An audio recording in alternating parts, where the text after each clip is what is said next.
Hello, everybody.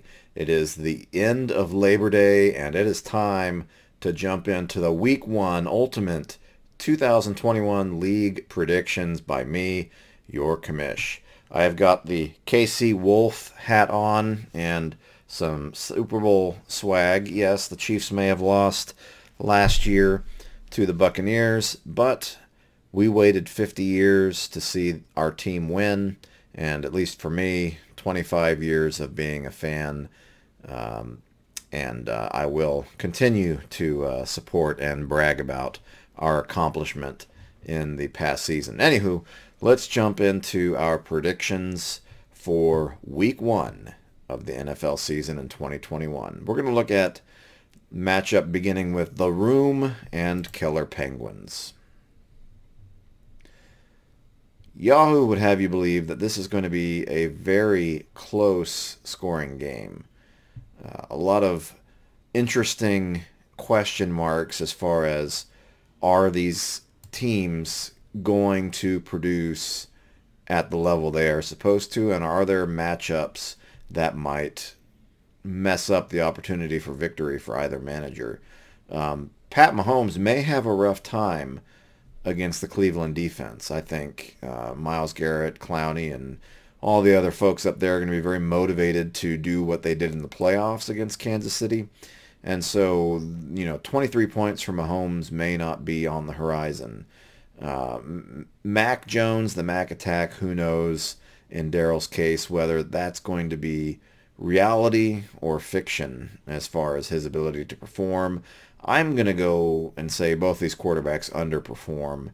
Wide receiver, great matchup here. CeeDee Lamb's probably the wide receiver I would dock a little bit. I think Tampa Bay is going to do a wonderful job shutting Dallas down, and people are going to be rusty. Dak probably rusty. Not really hot with the Dallas matchup there. Running back, I would say clearly the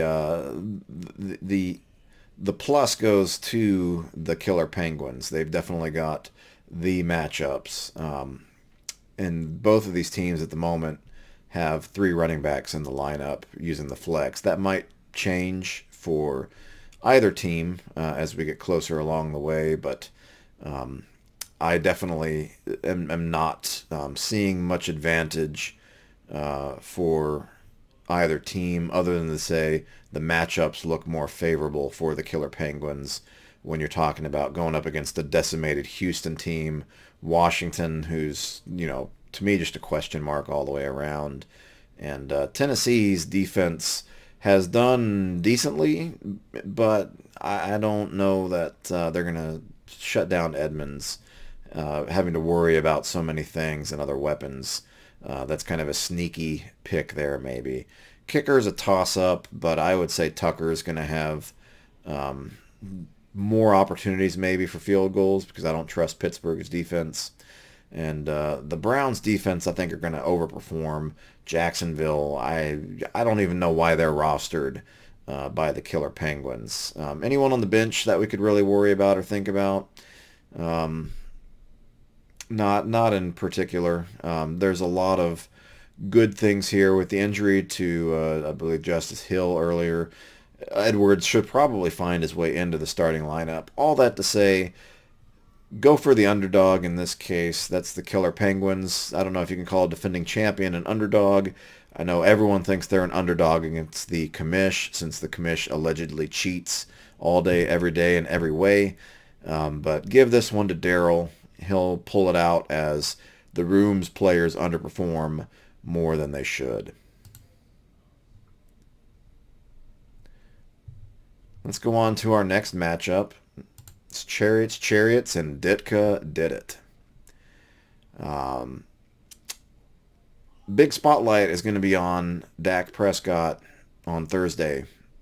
Whether he is healthy and up to steam, and the same being the truth with Barkley, whether these guys are really all ready to play and ready to score, that's probably going to dictate the outcome here for Ditka did it.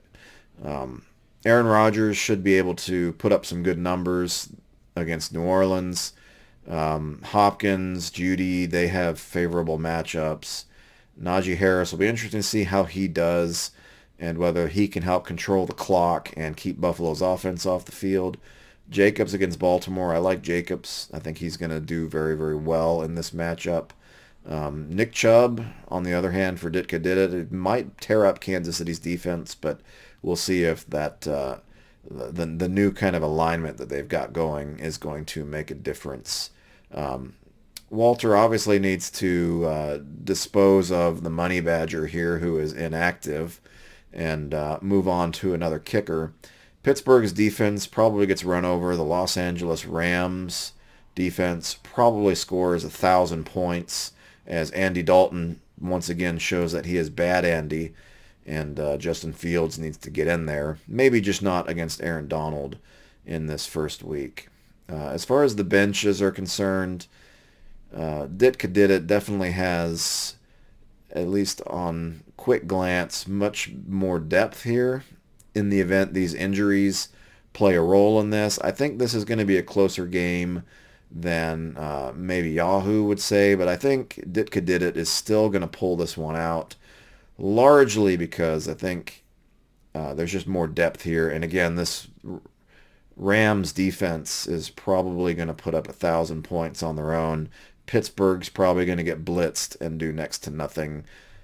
Put all the money on Ditka did it. The Chariots just lost their wheel. Moving on to our next matchup, Giants will continue, and holy Charknado.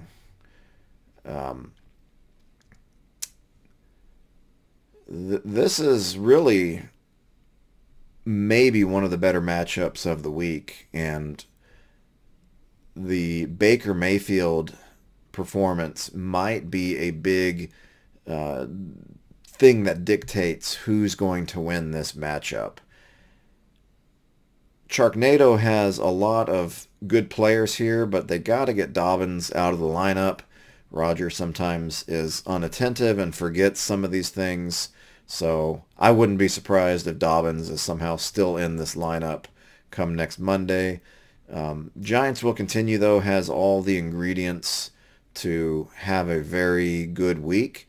I'm not sure about Antonio Brown, but if Brady throws touchdowns to Brown, that's going to offset some points for Brady and be a benefit to Giants will continue. Too many Bengals maybe on this roster. I don't know that Minnesota's anything to write home about, but I don't know that I would trust this many Bengals on a roster.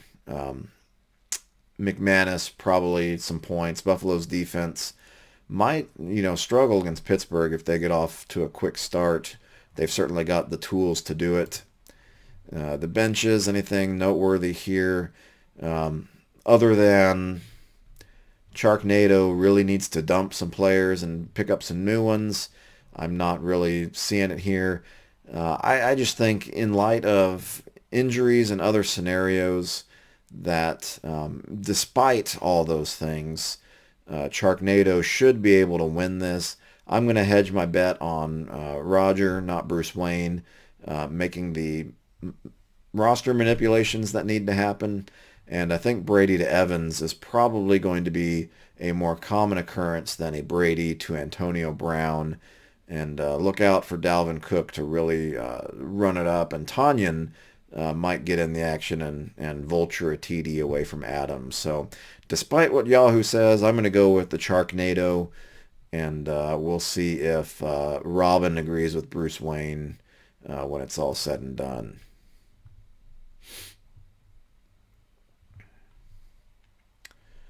Going down to our next matchup, we've got what is projected to be maybe the highest scoring matchup in the league against two of the best teams in the league by my analysis post-draft, and that's Operation Doomsday and Running on Empty. Let's call this our game of the week because this has implications for maybe who the early season favorite is as far as seeding goes.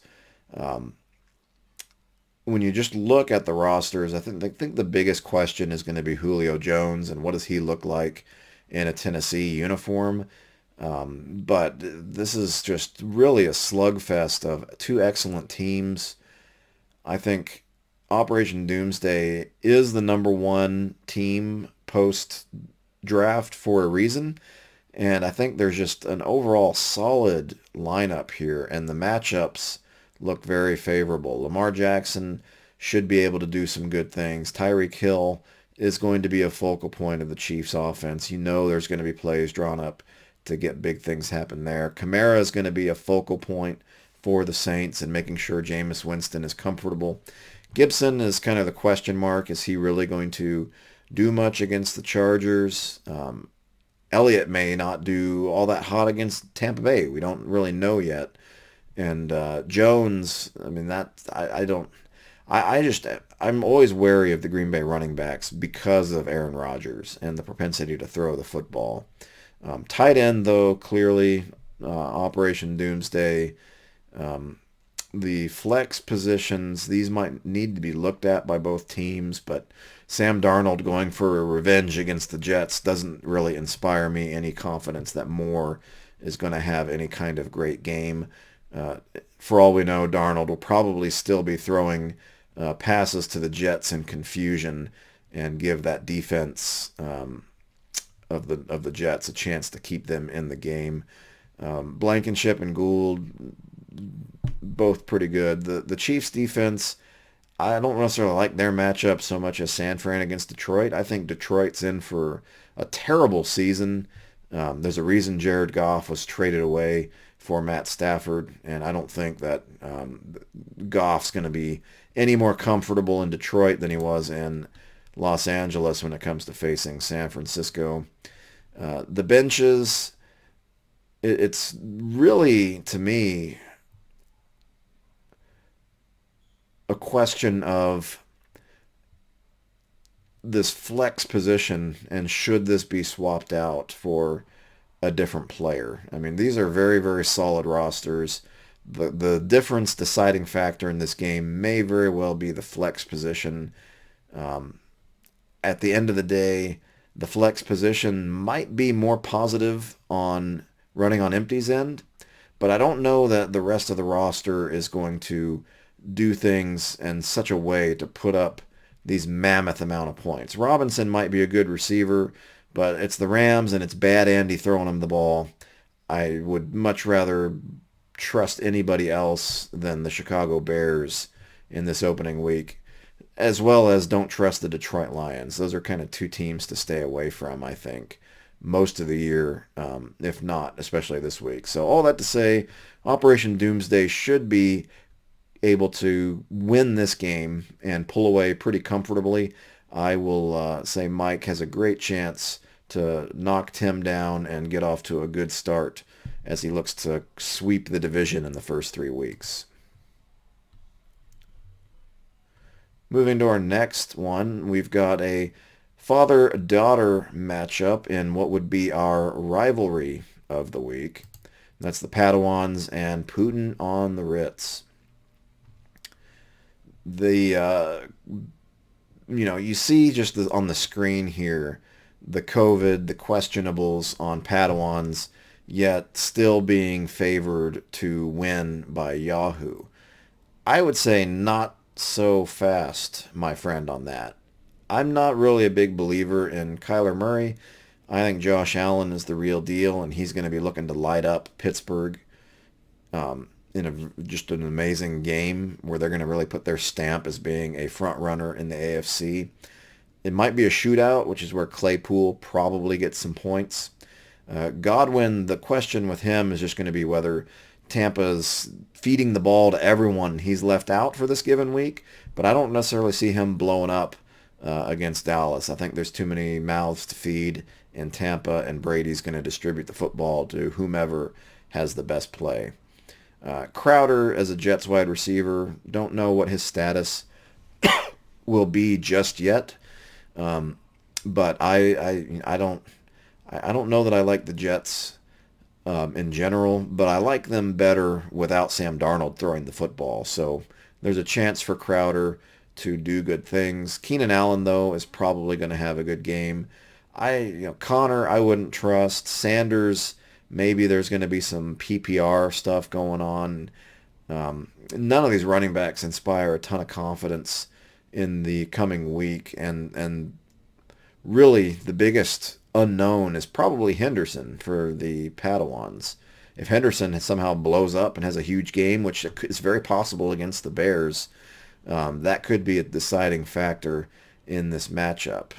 Kelsey, far and away, the explosive tight end who's going to do stuff.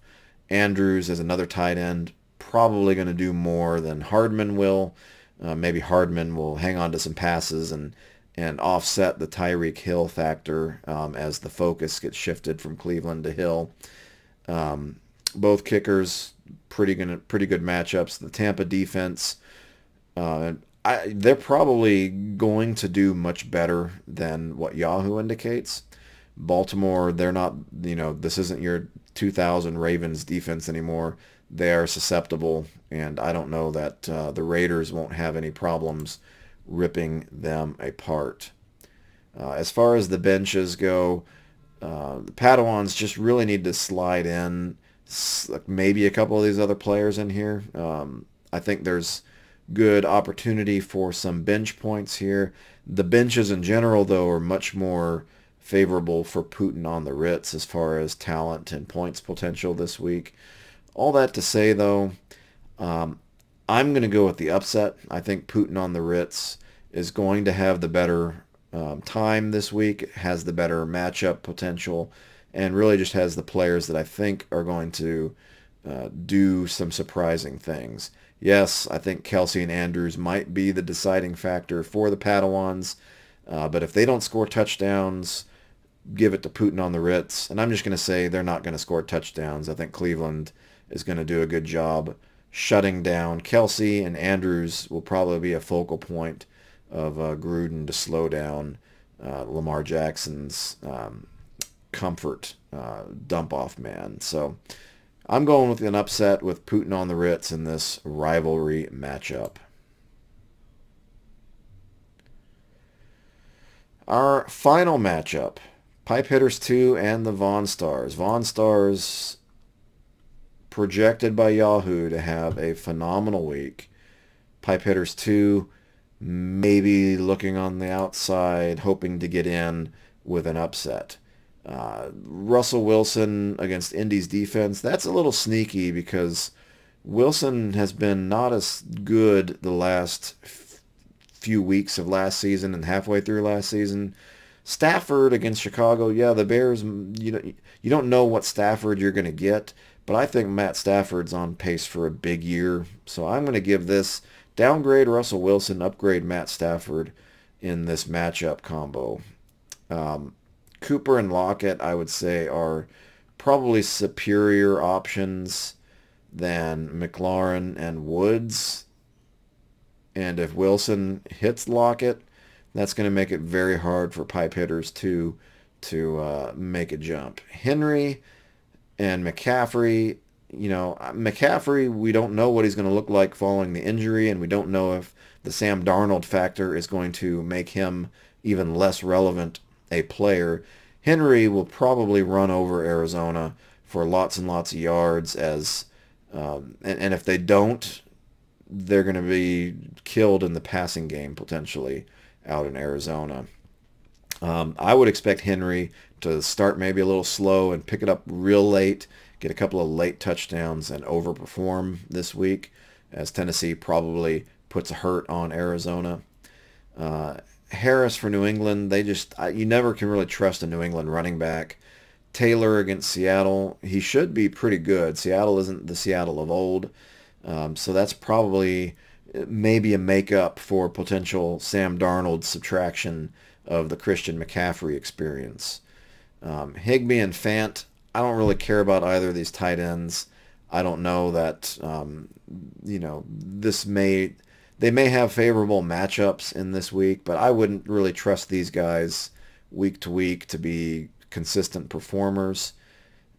Davis and Smith-Schuster. Smith-Schuster seemed to kind of become second fiddle in Pittsburgh. We'll see if that continues. Pittsburgh's probably going to have to throw the ball a lot to keep up with Buffalo. And Davis, I don't know what to expect from Philly, so I don't know what kind of performance he's going to have. But as many tools as Atlanta has to throw the football to, that's an intriguing flex spot. Kickers, I would really say it's a toss-up, but I would not be surprised in the least if Miami stalls out more and needs to kick more field goals. Patriots defense and Broncos defense. Um,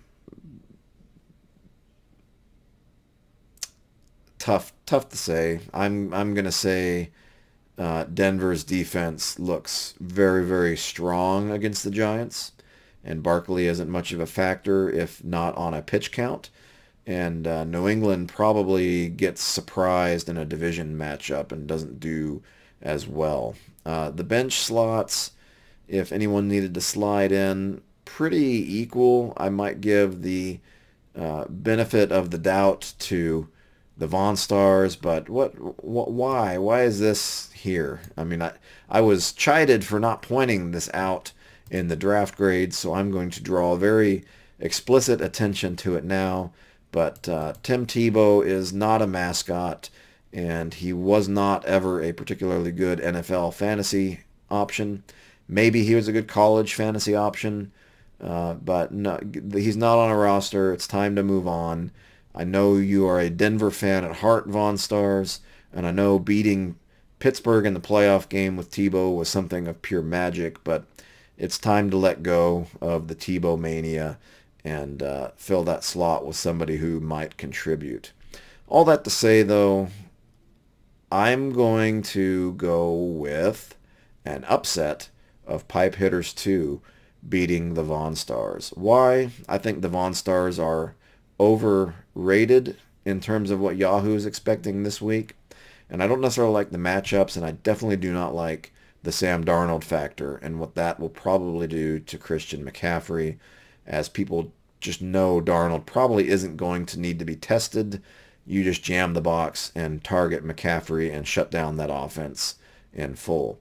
So let's go with the wild upset of Pipe Hitters 2 knocking off the Von Stars, and let's see how the Von Stars improve the roster either this week or next week, or never if Tim Tebow is going to be a rabbit's foot for this team. I don't know that I would do that, but maybe that's Doug's thing. So Pipe Hitters 2, pick them to win. That's it for week one's predictions. Hope you all enjoyed this analysis and rambling. We'll try and keep these videos as short and concise with some dry humor and deadpan commentary as we can. And hope you all have a wonderful kickoff Thursday and a phenomenal Sunday and Monday with the National Football League returning to action and another great season.